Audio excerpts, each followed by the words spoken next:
Aviation airline industry is one of the important chapters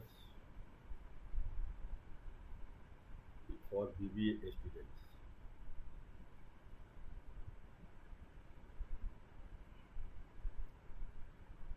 Let us start the lesson. Aviation is the activity surrounding mechanical flight and the aircraft industry. Aircraft includes fixed wing and rotatory wing types, movable wings, wingless lifting bodies, as well as lighter than aircraft such as hot air balloons and airships. Meaning of the aviation industry. The aviation industry is the business sector dedicated to manufacturing and operating all types of aircraft. Air traffic controllers, when they are awake, are concerned with aviation safety. Definition of aviation: the art of operating aircraft. Synonym is airmanship.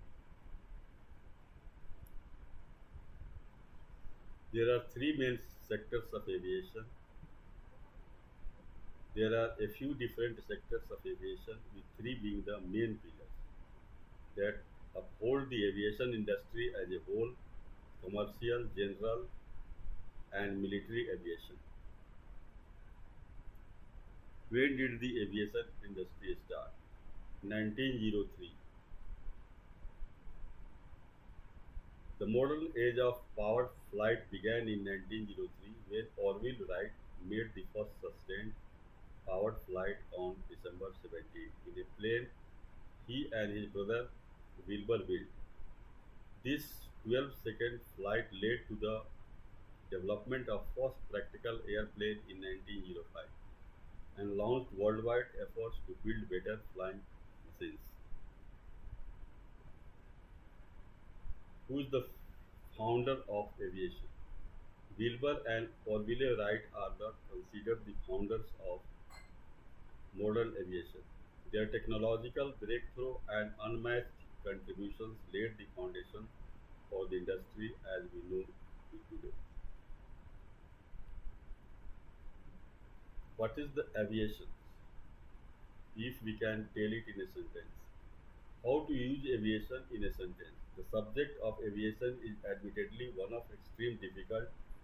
Henson's flying machine, designed in 1843, was the earliest attempt at aviation on a great scale.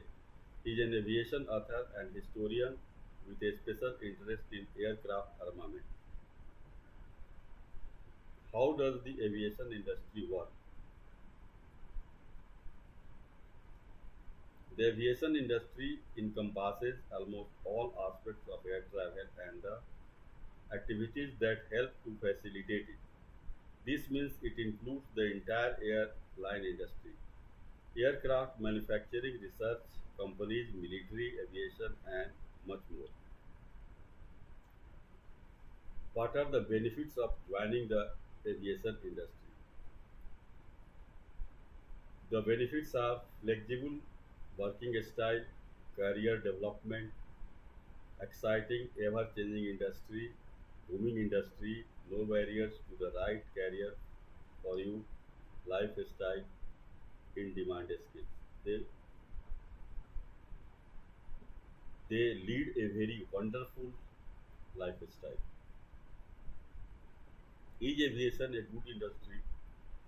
Aviation is a powerhouse industry that supports 3.5 trillion of world's GDP and is expected to reach 775 billion in 2021.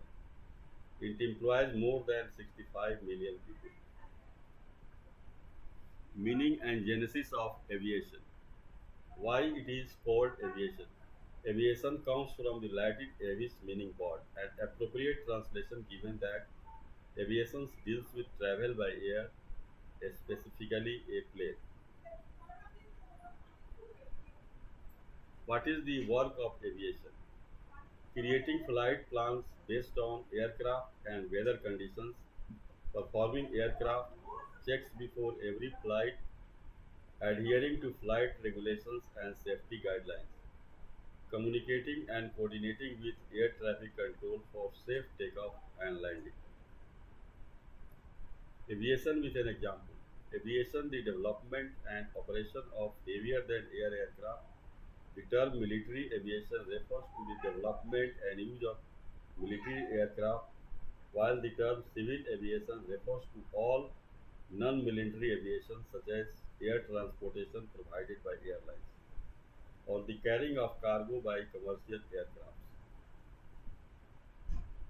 What are the advantages of aviation? Aviation provides the only rapid worldwide transportation network which makes it essential for global business.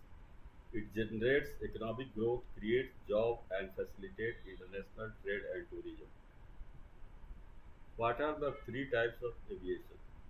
However, there are a few different sectors of aviation, with three being the main pillars that uphold the aviation history as a whole: commercial, general, and military aviation. It can be confusing at times as commercial and general aviation tend to overlap. Aviation terminology meaning. The terminology used in aviation is the whole of the concepts and codes uttered by the pilot, co-pilot, flight attendant, cabin crew, tower, traffic controller, etc. During a flight, all other occupations have their own jargon. What are the five basic parts of airplane? That are fuselage, the long hollow tube that holds passengers and cargo, also known as the body of the aeroplane. Wings, also known as coils. The wings generate the lifting force needed for flight. The wings are in the middle and back of aircraft. Empennage. The tail end of the aircraft is the empennage, which helps with stoppability using assistance from the radar and elevator. The engine and propeller make up the power point. A plane cannot function without landing gear. Shock observers and wheels are parts of the landing gear. What are eight phases of flight? That is clearance to taxi. That first from hangar the aircraft comes to taxi for taking off. Then initial climb, climb to altitude, cruise altitude. Then it descends, and then finally approaches to the this runway near the approach. Who flies the plane? An aircraft pilot or aviator is person who controls the flight of an aircraft by operating its directional flight controls. Some other aircrew members, such as navigators or flight engineers, are also considered aviators because they are involved in operating the aircraft's navigation and engine system. What are the main bodies of the aircraft? That is fuselage and cockpit and tail and its wings.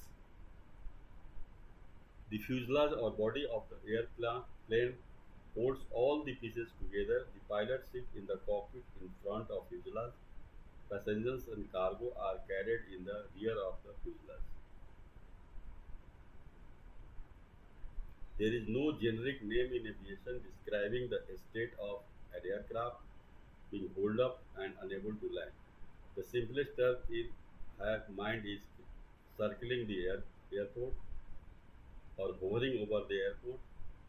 Depending on the way the aircraft is circling the airspace, specific names can be used. Regulatory body. There are a few governing bodies in aviation history that control and make rules and regulations in the industry. DGCA, the Director General of Civil Aviation.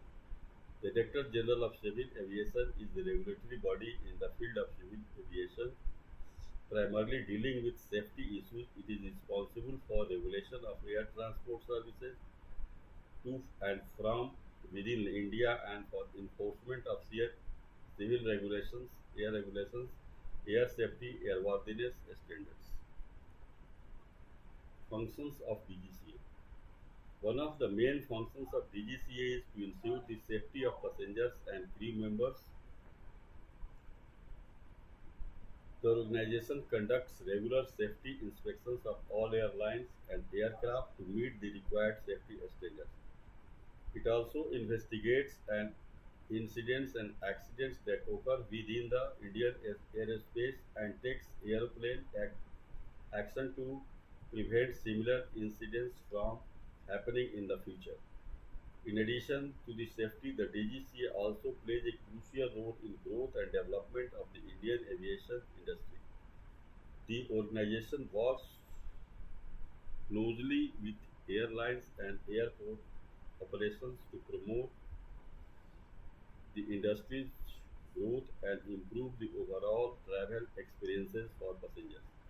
The DGCA also plays a crucial role in developing new airports and modernizing existing facilities to ensure that they can meet the growing demands of the aviation industry. The DGC is also responsible for regulation of the air traffic in India. It works closely with the Airports Authority of India to ensure air traffic is arranged safely and efficiently.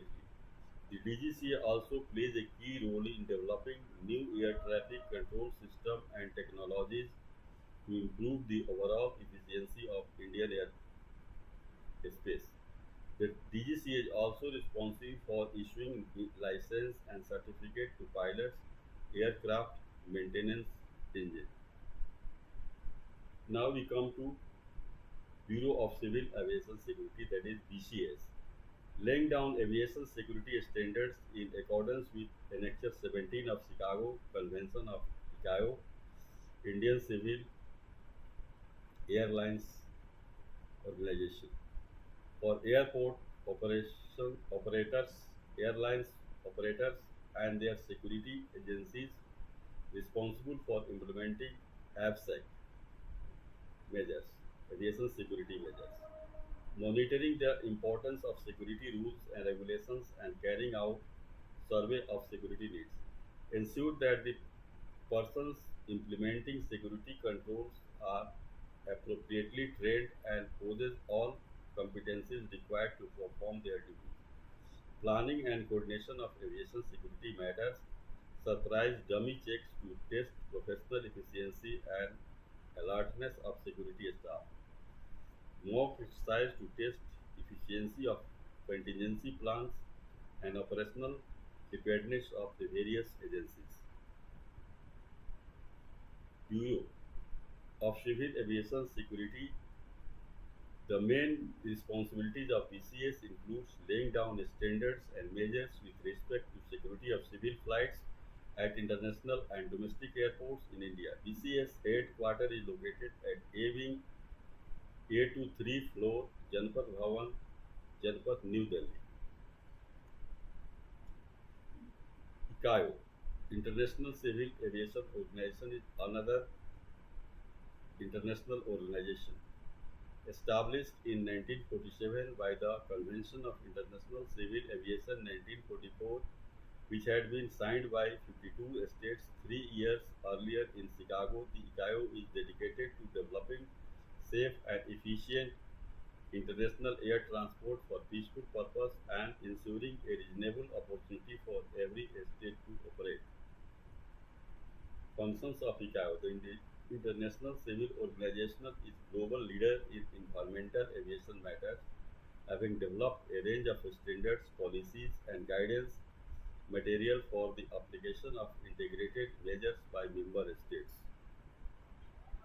Main objectives of ICAO: security and facility, enhance global civil aviation security and facilitation, economic development of air transport, foster the development of a sound and economically viable civil aviation system, environmental protection, minimize the adverse environment effects of civil aviation activities. Role of ICAO in aviation safety. Headquartered in Montreal, Canada, ICAO core function is to develop and support the implementation of global standards and recommended practices for international aviation. These include safety, security, air traffic management, and environmental standards, among others. ICAO was originally created to promote the safe and efficient development of civil aviation. One enduring aspect of organization's work over the last 6 decades has been to help states improve civil aviation in their country through projects implemented under ICAO Technical Corporation Program. There are 193 member states. The following states were elected from among ICAO in 193 members states to the organization's 31st members governing council.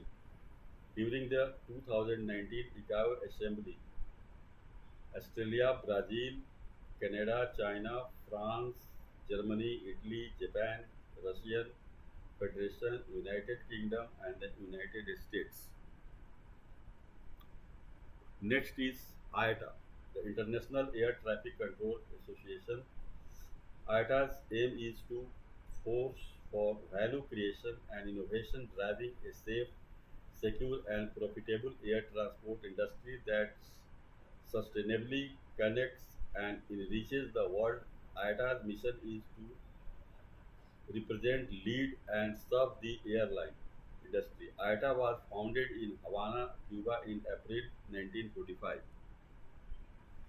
The first IATA's Director General, Sir William Hildred, was the instrumental in the establishment of commercial standards to support post-World War II aviation, defines the world into three IATA regions, 1, 2, 3, and defines the IATA area into small areas, IATA tariff sub-area, North America, South America, Hawaii, etc., South America, Brazil, Chile, Peru, etc., Europe, Middle East, etc. Access to IATA airline members with a single sales agency agreement which authorizes the sale of international or domestic tickets, access to IATA's billing and settlement plan, and an efficient interface for involving and payment between the agents, airlines, and transport providers. Its foundation course offer in-depth knowledge and insights into tourism and travel industry. This certification will widen one's professional scope in a number of domains such as cruise lines, airlines, ticketing, travel agencies, car rentals, tour operators, hotels, etc. IATA's phonetics: Alpha, Bravo, Charlie, Delta, Echo, Foxtrot, Wolf, Hotel, India, Juliet, Kilo, Lima, Mike, November, Oscar, Papa, Quebec, Romeo, Sierra, Tango, in Uniform, Victor, Whiskey, X-ray, Yankee, and June. 3 and 4 letters. Roughly the three letters codes are used for airline for commercial purposes and in passenger facing activities. The four-letter ICAO codes appear in technical documents such as flight plans. World time zone. We have 24 time zones in the world because the earth rotates 360 every 24 hours. Each time zone is 15-degree longitude apart from the other. 360 divided by 24 to 15 degree. The prime meridian, Greenwich meridian, defines the center of the first time zone in the world. Here is very easy to read map that shows the hours either side of Zulu to use an example. If you are sitting reading this from the bath in Los Angeles, you are 8 hours behind Zulu. So if it is 3 p.m., 1500 hours over there, it is 2300 Zulu. If you are currently sun lounging in Turkey and it is 10 in morning, then you are on +3. Time zone you take away 3 hours and it is point it is 0700 Zulu. And if, like me, you are sitting in front of your computer in UK, then you don't need to do anything at all. Your time is same as Zulu. How to explain Zulu time? Zulu time is measured in hours, minutes, and seconds using Gregorian calendar, military time divisions of hours and minutes, and a 24-hour format. Zulu timekeeping starts at midnight instead of 12 noon or 12 midnight, which is a standard reference for most other time zones.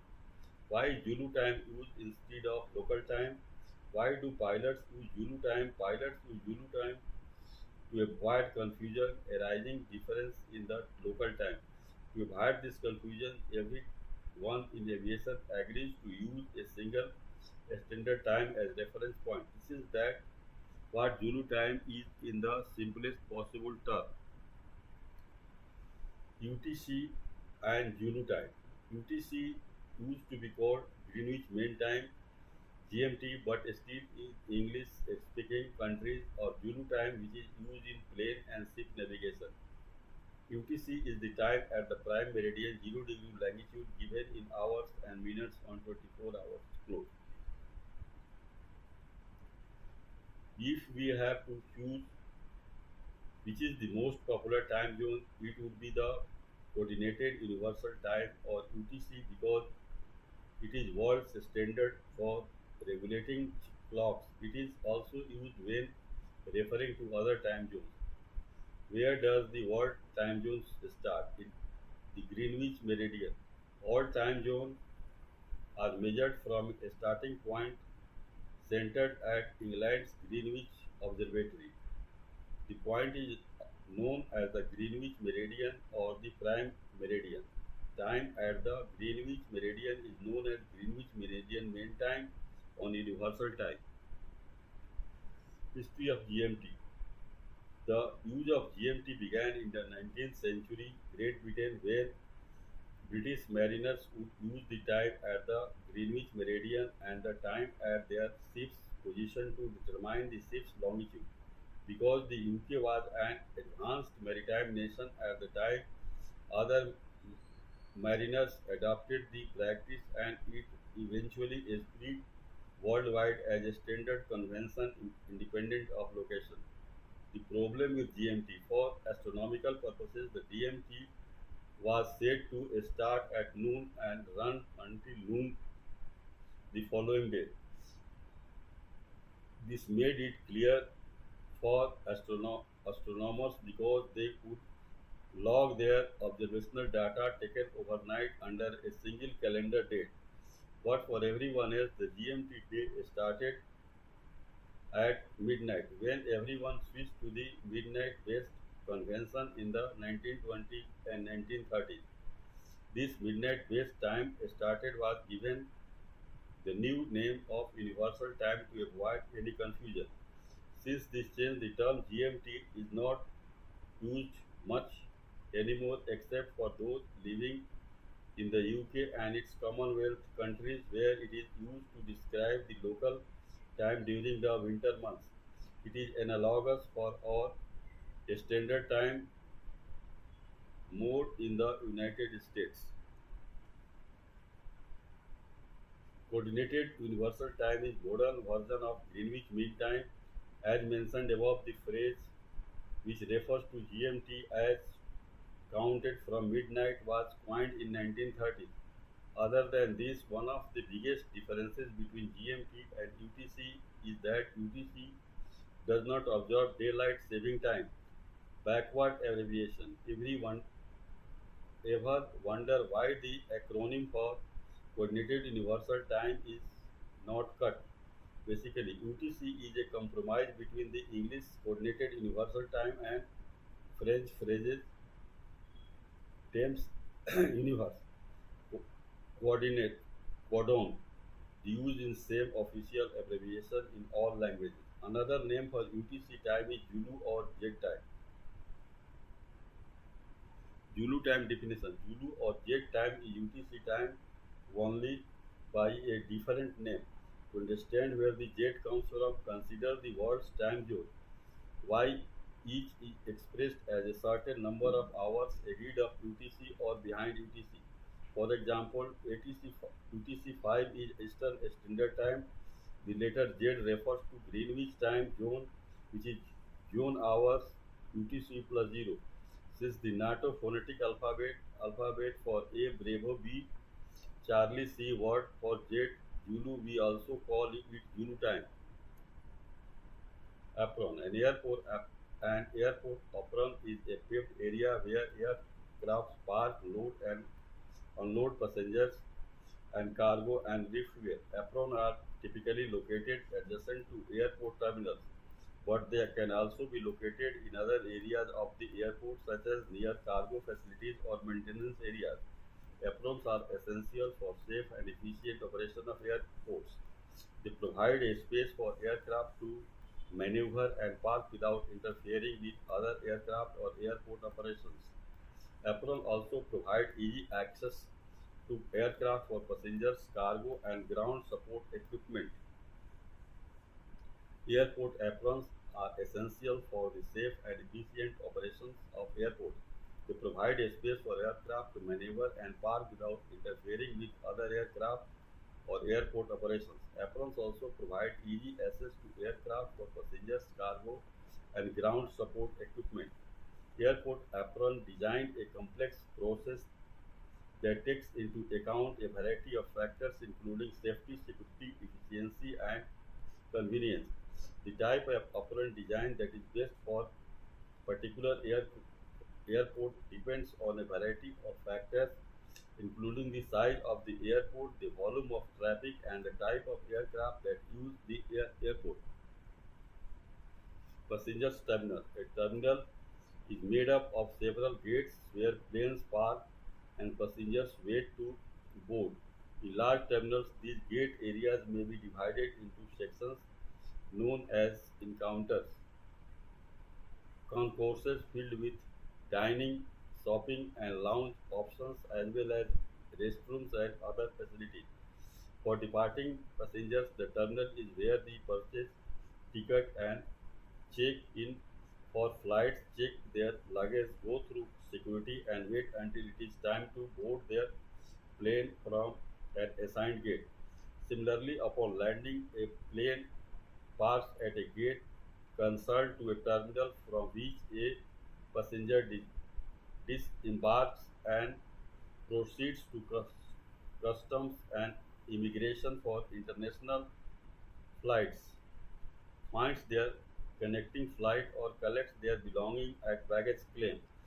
Small airports may be made up of just one terminal, while larger international airports have several. Each terminal is assigned domestic or international flights or may operate as a hub where one airline takes up its an entire terminal. How do I find out a flight's terminal? To find out flight's terminal, you generally just need to check your airline confirmation or flight itinerary. This can be found either in your small confirmation or in airline website close to the day of departure. The flight terminal is sometimes included on your boarding pass along with the gate number when you check in. Additionally, a Google search for your airline and flight number typically returns the terminal along with flight details. Sometimes the best way to determine your terminal is simply confirming which terminal your airline operations out of. Some airports assign airlines to a specific terminal. You can check this by visiting the airport's website, though be sure to check for your specific flight as some airlines operate out of multiple terminals. Monitors and signs within the airport will also be able to direct you to the correct terminal. Even if your flight confirmation lists a terminal, be sure to check again closer to departure as airlines sometimes switch both gates and terminals. Do I have to go back through security when changing terminal? Whether or not you have to go back through security when changing terminals depends on the airport and your itinerary. If you are connecting from a domestic flight to another domestic flight operated by the same airline, you may luck out and find your terminal and departure gates are in the same terminal. If not, the two different terminals might be connected, or you might have to exit one and enter the new one by going through a security checkpoint. When you are arriving a country or a new continent from a long haul, it is more likely you shall need to transfer terminals. Some international laws dictate that upon arriving in the country, you must collect your baggage and go through customs and immigration and then go back through security.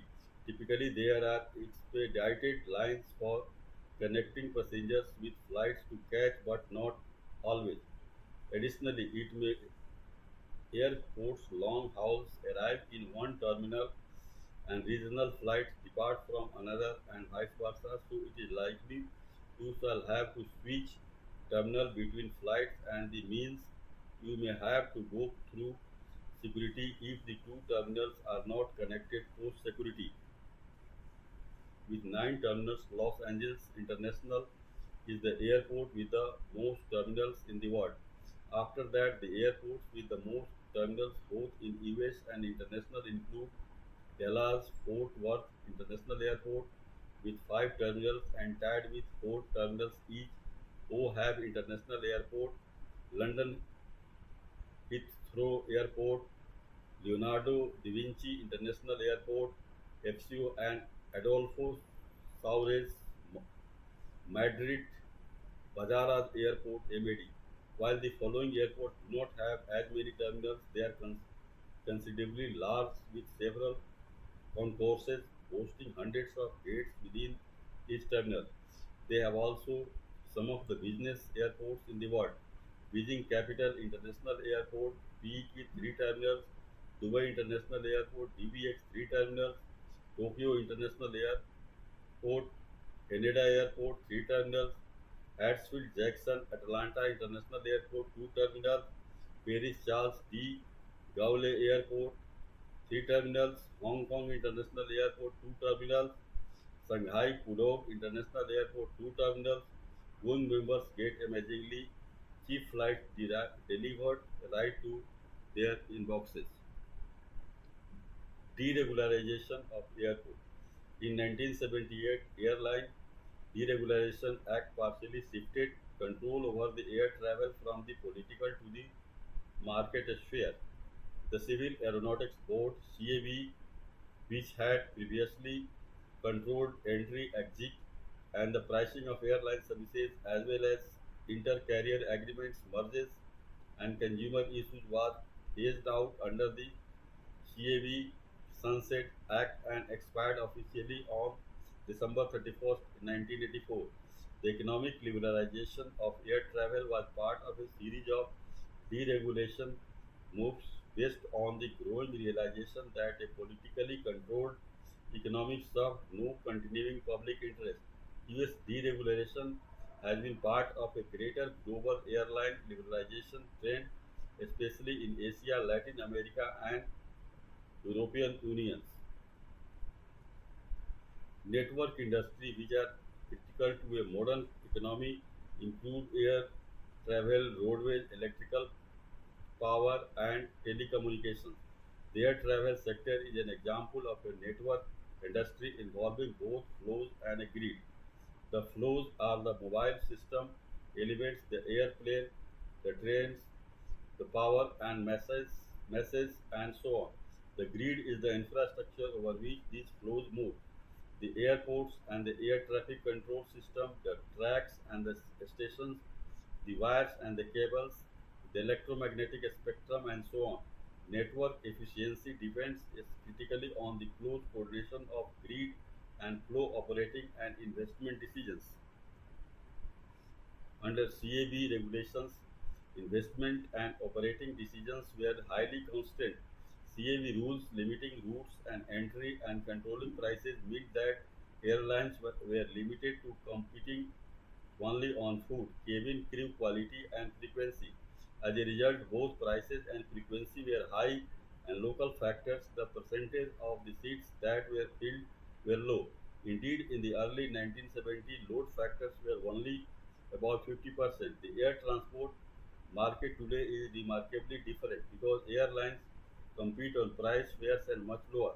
Many people fly allowing high frequency today also, but with much higher load factors. 74% in 2003, for example, airline deregulation was a monumental event. Its effects are still being felt today as low cost carriers challenge the legacy airlines that were in existence before deregulation. American United Continental, Northwest, US Air, and Delta. Indeed, the airline industry is experiencing a paradigm shift that reflects the ongoing effects of deregulation. Although deregulation affected the flow of air travel, the infrastructure grid remains subject to government control and economic distortions. Thus, airlines were also partially deregulated.